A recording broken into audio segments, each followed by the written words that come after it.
Hello everybody and welcome to our fantastic new podcast, Off the Water. This podcast, we're aiming to give voice to the Scottish boating community and really bring together all aspects of what boating's all about.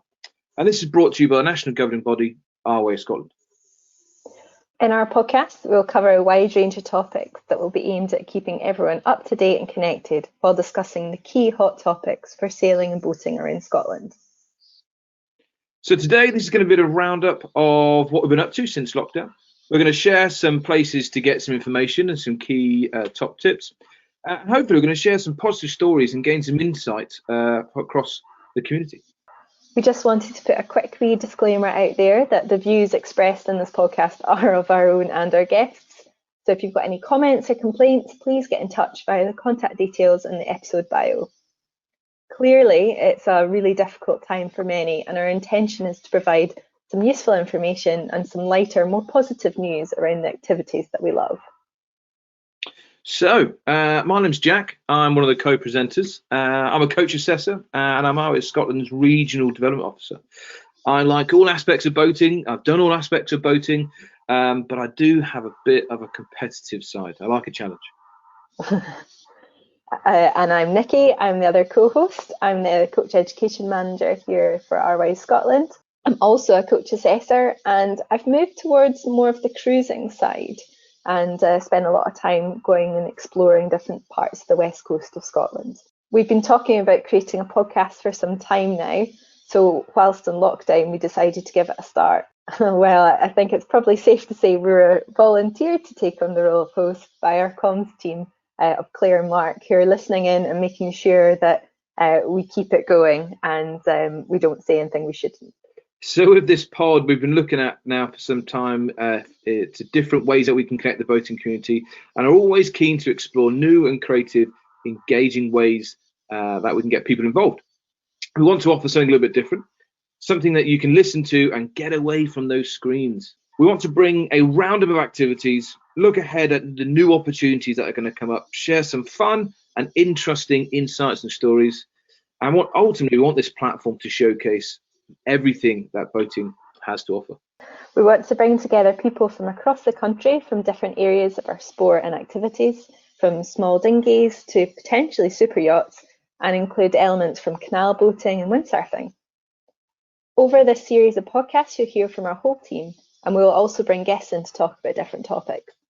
The podcast may vary in length, but we're aiming for about 30 minutes. So Jack, what have you been up to during lockdown? So lockdown's been all right, actually. I'm trying to enjoy the weather. That's the main thing for me. I'm trying to get out my bike a lot. I've done a hell of a lot of cycling. My Strava account has taken off, and my bike is getting well used every day for my daily exercise. However, my legs are absolutely screaming at me. How about you? Excellent. Yeah, definitely nothing quite as too much outdoor activity like that. Although I'm really wishing I have a bike. I walk along the canal most evenings, and there are so many cyclists out. It's really nice to see, but it does make me feel a little jealous.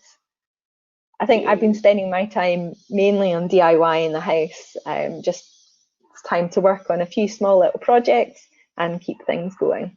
Nice. So have you been learning anything new? Nothing new. I've probably spent a bit more time trying out and experimenting in the kitchen. Done a little bit more with some baking, actually. Made some focaccia the other day, which was pretty good. What have you found challenging during this time? God, challenging, I suppose. I actually moved house, or sort of nearly moved house just before the lockdown. So trying to find everything is a bit of a mission right now. So working from home's been probably the challenge. Full of trying to find everything where everything is and settle into to working in a different way. But it's a good challenge. I enjoy it. Yeah, it's been quite tricky getting into that routine. I think our work life has changed so much. Most of my days spent on video calls across lots of different platforms, which has been quite interesting. A lot of technical challenges seem to crop up all the time, but it's fine. It's definitely getting easier. But it has been good to have some time to spend on projects like this, which normally keep getting put on the back burner. I guess it was quite useful just to talk a little bit more about how we've changed our ways of connecting with our community. So could you tell us a wee bit more about the Connect sessions that the development team have been working on since before Easter? So these Connect sessions really were a reaction to the lockdown. Really, we need to connect with our community and our clubs. We need to find a way that they can come to us and ask some questions, but likewise we can really have a good chat and conversation with them. So they're just an online meeting set up every week on a Wednesday. We have 2 sessions, and really they're aimed at everybody, anybody coming together, chatting to us, chatting to different clubs. Sometimes we have a topic, or sometimes it's really just a space they can go and ask questions. So good opportunity for everybody to sort of join in. That sounds great. You mentioned it being a video call. What platform is it? Is it only video, or what can I expect from the platform? So the platform really is just an online video call. It's we're sort of running off GoTo. You can join in on your tablet, on your computer, on your phone, or you can call in, video call. Doesn't really matter how you want to join in, but yeah, it's quite an easy platform to use. And yeah, it's just a GoTo. We send you a link. Great. It's always useful to have that phone option as well, because I think not everyone's internet signal is all the same, and I know there's a few people in maybe some of the more remote locations that struggle with having enough bandwidth for video, so it's useful to have that phone option too. What sort of questions have been getting asked? Joe, it's been really, really great just sort of hearing from clubs and them sort of coming forward with questions. Many clubs have got the same sort of questions they want to ask, and it's really been around engagement of members. What are other clubs doing? How are they doing it? It's been about finance and looking at the long term. So Edmonton's had a few training centres and a few clubs looking at the longer term in terms of finance. But really the main questions is coming about engagement, and that's really exciting. There's been some really great examples of clubs engaging, whether it's they're running virtual racing, which we'll probably talk a little bit about a little bit later on, whether they're running boat building competitions. Some stories from the Northeast is fantastic to hear. They've almost got things going on every day, which is great, and really some other clubs are looking at engaging in different ways, whether that's with the community and seeing how they can help. So it's really great opportunity just to hear across the piece, what they've been up to. Great. No, that sounds really interesting. Is there anything you've learned in particular from this? So yeah, great question, Joe. As a development team, I think we've learned so much around what clubs can do and what clubs want to do. Our support in what we're doing in the clubs hasn't necessarily changed over this time, but I think we're learning so much around each club's capacity to change, and I think that's really great. But I think we've learned probably more that we've connected with more people. That's probably been the biggest learning or the biggest positive out of this. Great. How can people find out about these sessions? Where do they go for more information? On our website, we've got a calendar set up under a sort of online events. And they're on a Wednesday. We have one at 4:00 and we have one at 7:30. All you need to do is register through Eventbrite. Again, all details on the website. What we also do is send emails out to the club contacts that we have. So if you're not your club's contact, get in touch with us. Facebook is probably a good social media to follow. Great. Thank you very much. Well, looking forward to hearing a bit more about that and joining in some of those chats myself.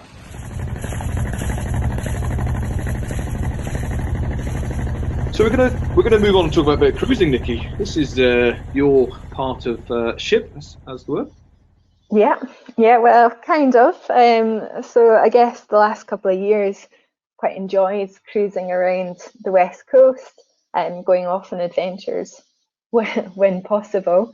But that's taken a bit of a back seat at the moment, and our poor wee boat's still on the hard. She's not made it to the water yet, and we've still got quite a bit of work that we need to do on her as well, which we've not managed to. So I think as soon as lockdown is kind of lifted a bit and we're allowed to travel a bit further away from the boat at the moment, so don't feel we can necessarily drive down. Looking forward to getting down and stuck in and helping to work on the boat then. Brilliant.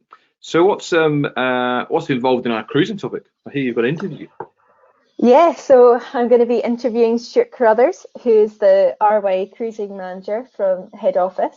So it'll be really good to hear a bit more from him as to what's been going on during lockdown and some of the challenges that our cruising fraternity have been facing. During this time, there are many restrictions to some of the freedoms which as boaters and windsurfers we really enjoy. But there are some really serious implications of heading afloat. The guidance from RYA, the MCA and the RNLI is very much to stay at home and not endanger lives at this time.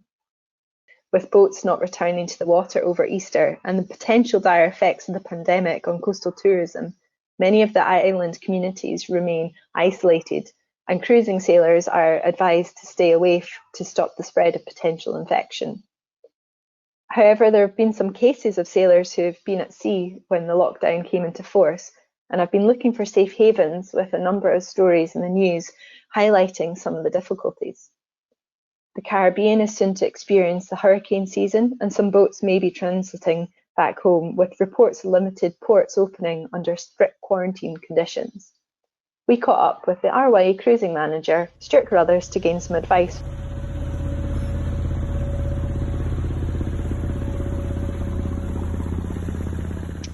What has the RYA been doing to help cruising sailors during the lockdown?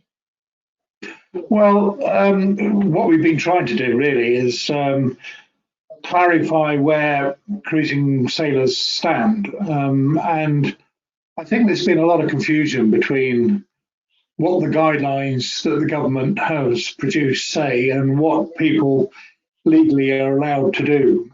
And that's generated quite a lot of excitement. You know, people saying, well, can we go sailing? Is sailing considered exercise? Is it something we can drive to do? Because all of those things, if you read the restriction regulations, you could interpret it as being permitted to do these things. But clearly the government and, of course, the devolved administrations, like the Scottish government, the intention has never been to let people continue as normal. The intention has always been that people have got to really consider what they're doing and whether it's really worth doing it. So, I mean, our mantra really has been that these are unprecedented times. It requires unprecedented action, and it probably requires unprecedented sacrifice from cruising boaters. You know, however tough it may seem, however low risk sailing might seem, all of those things don't mean that you shouldn't be complying with the spirit of what the government and the devolved administrations want you to do, which is basically stay at home and think of things you can do at home, and therefore not coming into contact with people and not standing any risk of either catching the coronavirus or spreading it. So it's been trying to put all of that into context for people, really, and to persuade them to think, use common sense and say, well, although if you strictly interpret the regulations, you could go sailing, you could call it exercise. There is no limit on travel to exercise. Think seriously about what it is the government are trying to get you to do. And if you do that, the chances are we're all going to get through this a lot quicker and easier than we would normally do. And the other thing that we're telling people, if a lot of people go out sailing with complete disregard of the restrictions on movement which the government are trying to impose, then it's likely that sailing will be prohibited. And if something is prohibited in law, getting it unprohibited again, if you want to call it that, might be a damn sight more difficult. So that's where we've been trying to do. And of course, we have the coronavirus hub on the RYA main site, and that's where we put as much information and advice as we possibly can for not only cruising sailors, but also for clubs and also for RYA recognised training centres. So there's a great deal of information on the coronavirus hub that I would draw people's attention to. Do you have any other specific advice for cruising sailors at all? Well, we're looking at advice for people to who need to visit their boats or want to visit their boats. That's been a very challenging thing for many boaters. Keep their boats in marinas that are closed down. Whether insurance policies require people to do security checks. And indeed, if marinas are closed down, whether the marinas have staff still to actually walk around the pontoons and go out into the moorings and check things. And this has generated a considerable amount of concern for people, because by and large, boats are pretty high value pieces of equipment, and people like to know that they're safe and something untoward is not happening. So we've been providing quite a lot of advice on that as well. People have been getting understandably very concerned about marina charges. They see that they're paying for a marina charge but not getting any service for that charge. So they're asking questions like, are we entitled to a refund? And all of those sorts of questions. So with the advice that we put on the coronavirus hub, together with more detailed advice probably that I am providing to individual questions that I'm getting from members of the cruising public, I think hopefully we're spreading the word, and we're putting things into context for people. We've seen quite a few stories in the media about boats who've been cruising since before the lockdown and maybe getting into trouble finding a safe port or not knowing where they can turn to. How are boats coming into the UK waters being monitored? At the moment, boats coming into UK waters, there isn't a considerable amount of control. What is called general maritime, which is the sort of unregulated coastline where we tend to operate around the coast of the entire UK, isn't particularly well controlled. And this has always been a thing that the government wants to get a grip of. So even before anybody mentioned the word coronavirus or had even heard of it, we were having discussions with the government about a border reporting system where people sailing to the UK could report and where people who were leaving the UK could report that they were leaving. And we've been into some fairly detailed discussions with the Home Office about how that might work. And we were getting on quite well with those discussions and how that would be undertaken. But of course, everything has sort of been put on hold a bit by the vast amount of work that's been generated by the virus. But I would say that certainly within the UK government, there are still a lot of people working on these things, and we're still trying to maintain contact to ensure that whatever is put in place is something that is manageable and doable. And I think we're fairly confident that that is the case. So your question really is, what is being done about people sailing to the UK? Not an awful lot at the moment. If you're sailing basically on a voyage within the European Union, and that includes us at the moment, so then there wasn't really much of a reporting procedure to undertake. If you were undertaking a voyage from outside of the EU and into the EU and coming to the UK, then you were expected to report, and that still continues. And people are still meant to make a declaration. Under the coronavirus rules, a lot of ports now, particularly commercial ports, are making requirements for people who are coming in to report to them so they know where they've come from.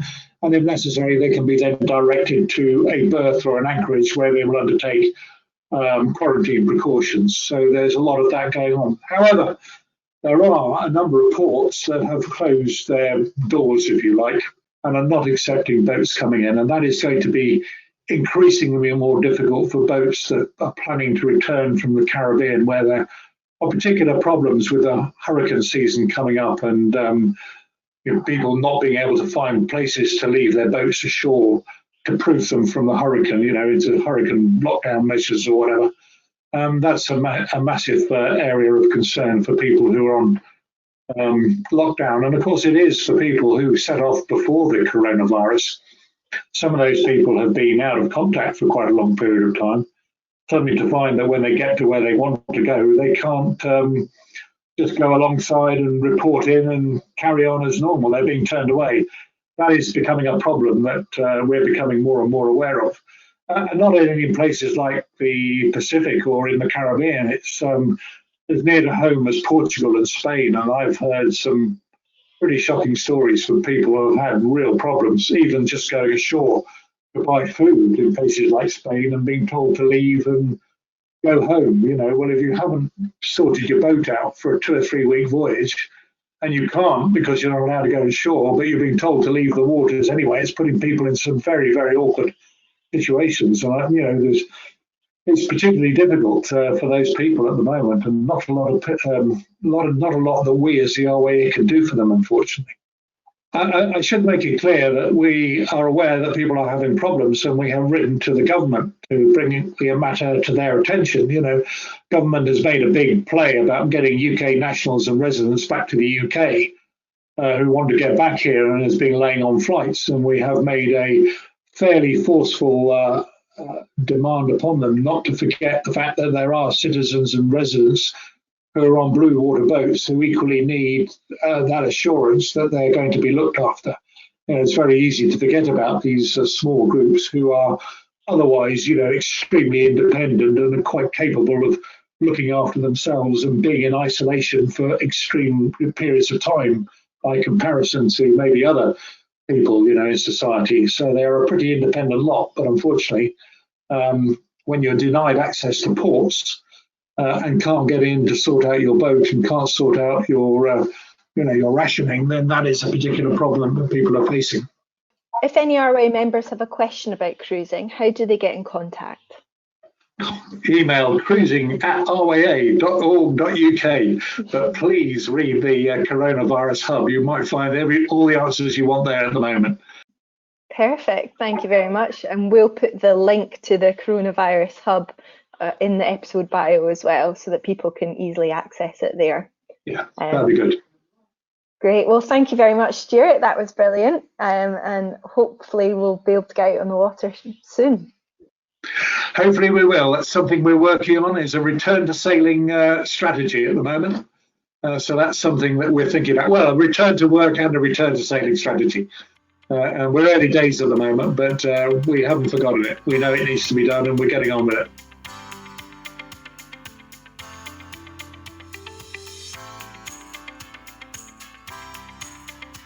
Okay, it's pretty good time then to talk about Virtual Regatta. It's been a really sort of big thing. Obviously, Virtual Regatta has offered out their VIP access to the clubs, and I think there's over 400 clubs signed up in the UK, which is just brilliant.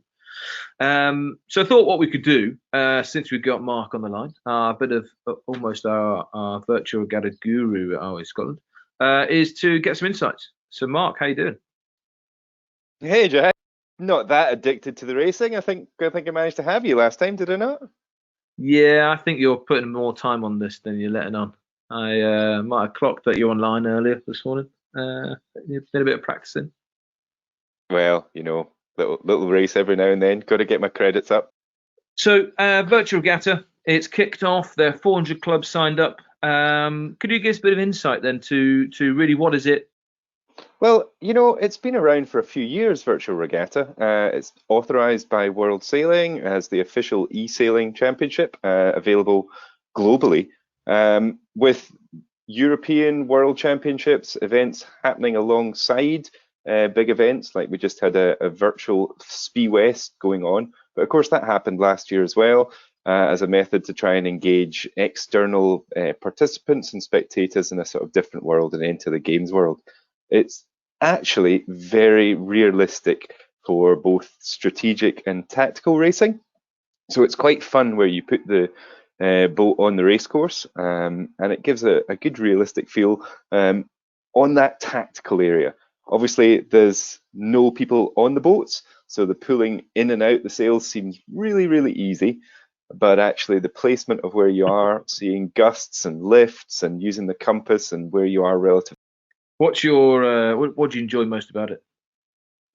I think the connection. There's a little bit about the game. It has some messaging within the game, but ultimately there's groups and clubs getting together using external platforms like this GoTo or Zoom or House Party or WhatsApp, and simply getting a group of friends and having the chat round about it. I think currently the calendar is getting quite full in my home life. I'm getting picked up on a Monday night to do a series at Kip, and then I quickly go on a Wednesday night to do the RC35 circuit. Then we squeeze in the Larg circuit afterwards, that on a Wednesday and Sunday, And then, of course, I've got some other friends that pull me into race club, and we do a bit of racing with another group of friends. So, you know, it's actually really quite busy with lots of good chat around it. And some sailors that are usually in front of the mast, you suddenly see they're actually quite sharp on the race course and their knowledge. And some of the people at the back of the boat are still learning how the keys are working. So it's pretty good fun. So that's your sort of your insight to how you're so good is every night. I joined in last night with the Sea Gorillas. They had their Robin and the RDO joined in their little group. And I tell you what, the little windsurfers out of their sort of Team 15 community, they're good. They're really good. They've sort of mastered this game. I was very much sort of mid-fleet at the back, learning from those guys. Yeah, it was quite fun last night. Yeah, it was enjoyable. Sea Gorillas, they're loving the foiling classes, particularly the NACRA and the F18, I think. They just like going fast around the place and using the foils. And actually, it's quite realistic. Yeah, loved it. So what's your sort of top tips then for whether it's people that are currently engaged with Virtual Regatta or anybody sort of still teetering on the edge of getting involved?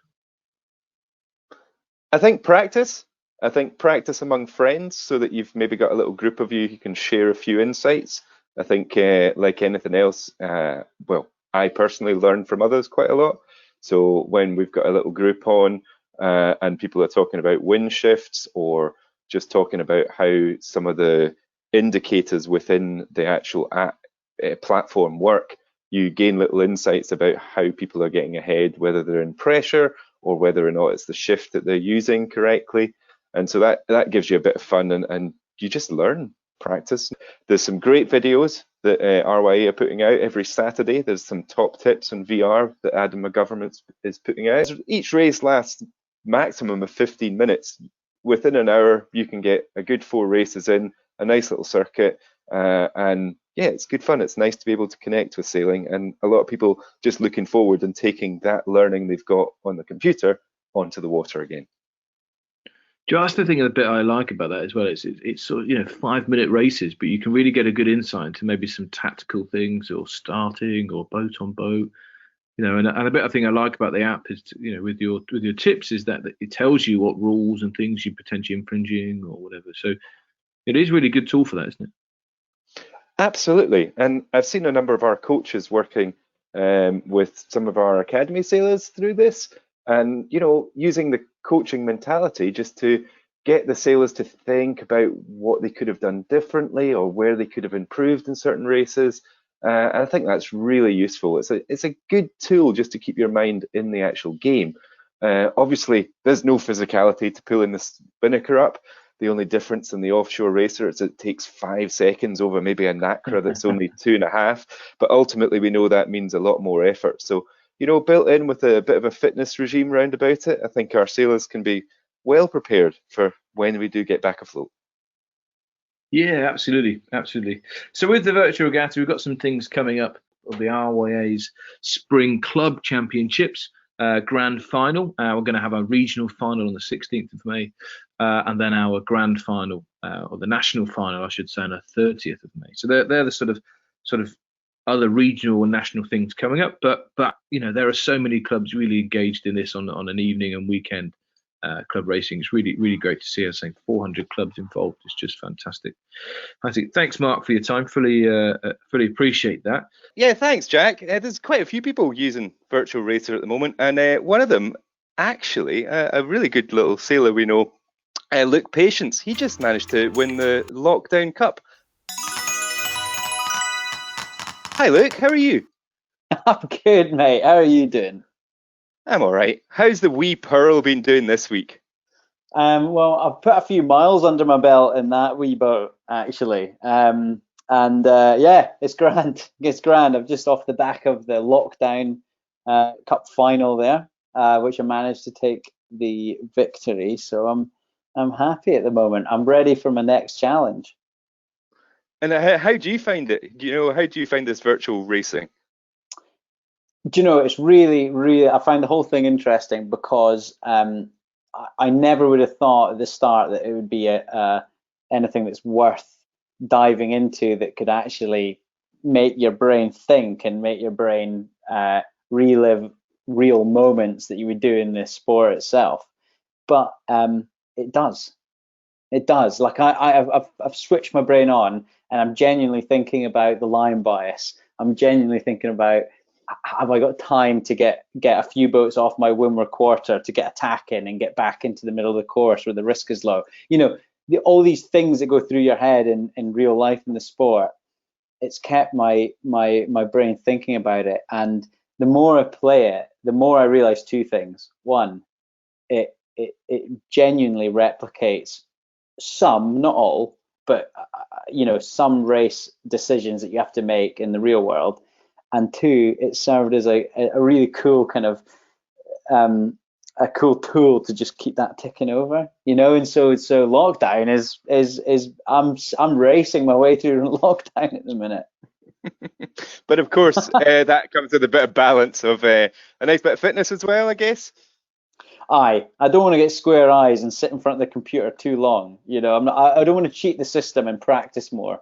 You know, I just want to kind of get into it fresh. So yeah, I've got all sorts of things going on to keep my body up to scratch. I've got my turbo trainer.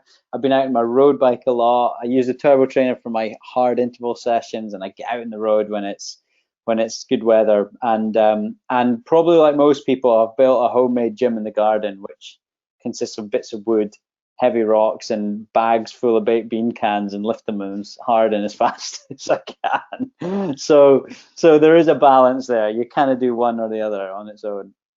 Well, that's perfect. Well, we're looking forward to get a bit of virtual racing. Do you guys get a bit of competition among the team, I would imagine? It's really hot. And also, what's funny with the competition in the team is you've got a WhatsApp group that goes along with it. So, you know, so the British sailing team guys, and I'm in various groups. What I distinctly remember is me and Ben Saxton are continually in circles, you know, battles like the America's Cup, circling each other, trying to time the run into the pin end. It seems to be that me and him are continually fighting it out. I mean, the competition is hot, and there is a lot of banter, and no one is very kind to each other.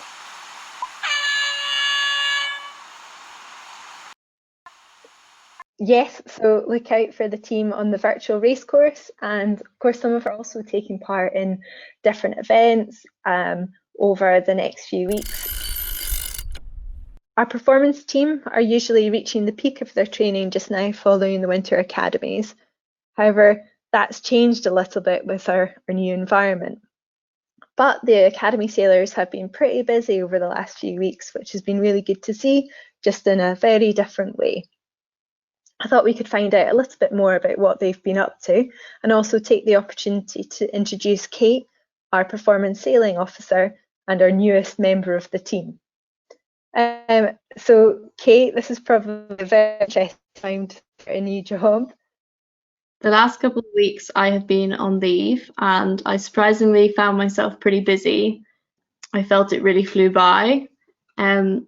One of my friends actually nominated me for the Run 5K, nominate 5 people and donate 5 people and donate £5 to the NHS, which was really cool. I consider myself as I'm actively fit, but I want to get personally fitter and stronger, and this challenge was quite cool because I now run.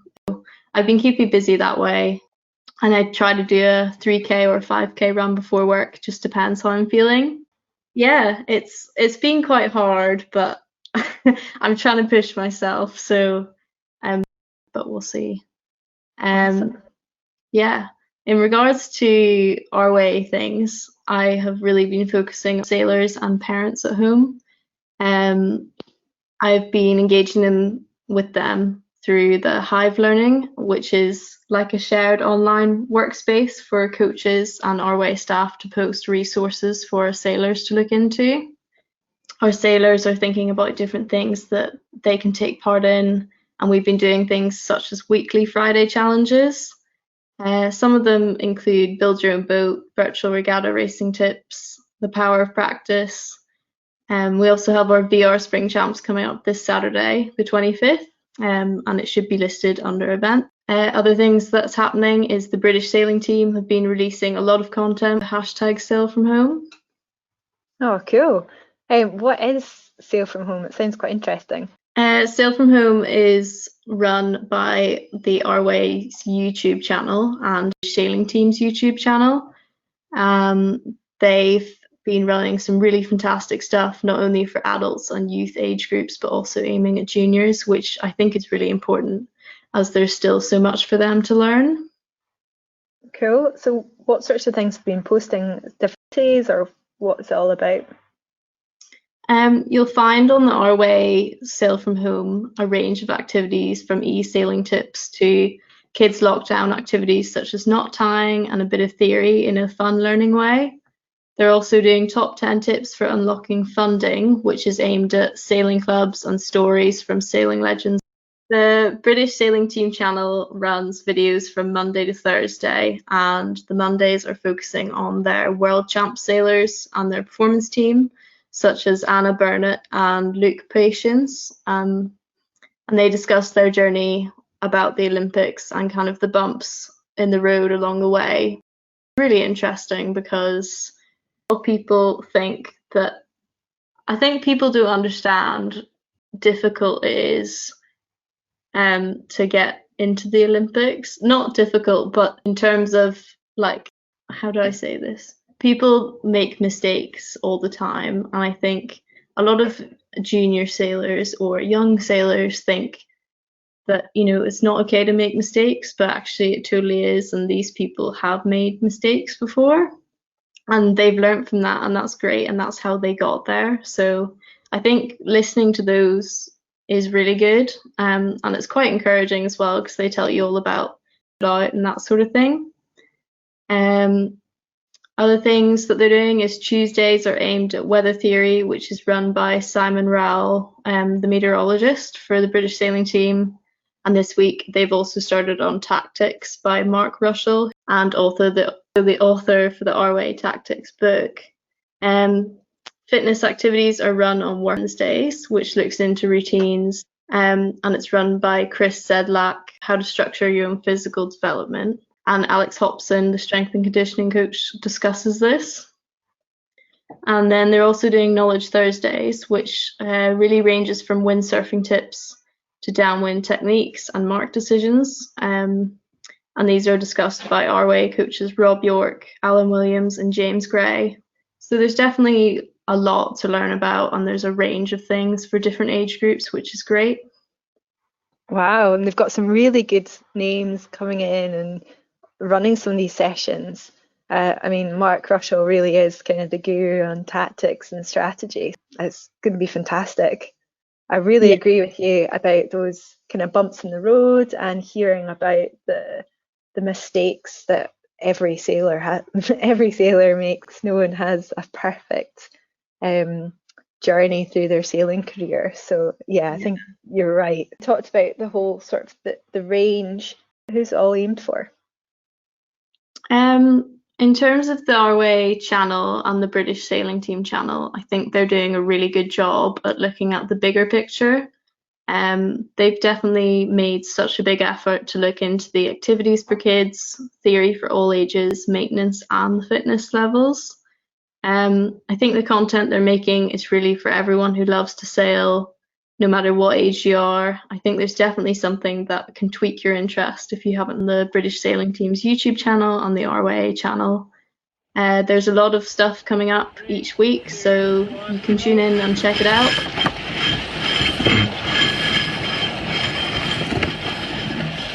Well, thank you very much, Kate, for all that information. There's some fantastic things available for lots of different people to access. A lot of it's on the RYA YouTube page, but also you can access it through social media. So some really great topics. Whether it's weather with Simon Rowell or the strategy with Mark Russell, I would say really head over to the YouTube channel. It's some great sort of workshops and videos for you to get stuck into. I'm certainly learning on this lockdown period. So what's been the best resource you've seen so far during the lockdown? You know what? I think what's been really, really cool to see is the creative approach that instructors are taking to creating new resources or creating bits and pieces, ways for them to interact and engage with sailors, whether it's within their kind of club or their training centre. And I think definitely need to give Aberdeenshire Sailing Trust a wee shout out for what they've been up to. Their social media feed has got lots of different videos. They're getting the whole instructor team engaged with it, setting up challenges, but also making kind of informative videos. I think the Lego challenge has to be my favourite, or the Lego, it's not really a challenge, but the Lego video has to be my favourite. There's some real creativity coming out there. Sandy Blocks, the Lego instructor. Yeah, I love it. Great video. Great. Home time. Well, that's us coming to the end of our first Off the Water podcast. Hope you enjoyed it. We're aiming to bring to you some fun and engaging conversations with the hot topics of what's happening in our community. So if there's anything you want to talk about or hear about, then please get in touch. Maybe even you guys could appear on the podcast. Thanks must go to Mark and Claire. Their hard work in the background is just fantastic. They're the motivations behind this podcast, and their work in the background to keep us right. So we hope our quality of our stay-at-home mics have not put you off as we're looking to get some new kit soon. So thank you very much to all our amazing guests as well. It's been great to hear from you and get an insight into what's been going on into a bit more detail. Everyone else, we really welcome your feedback and we're looking for ideas for future programmes. Please share these either through social media or to our email address, which is in our episode bio. Remember to keep a note of our website and keep a watch across our social media where you'll hear all the latest news and get updates when they're available. Looking forward to getting back out in the water safely and successfully in the future.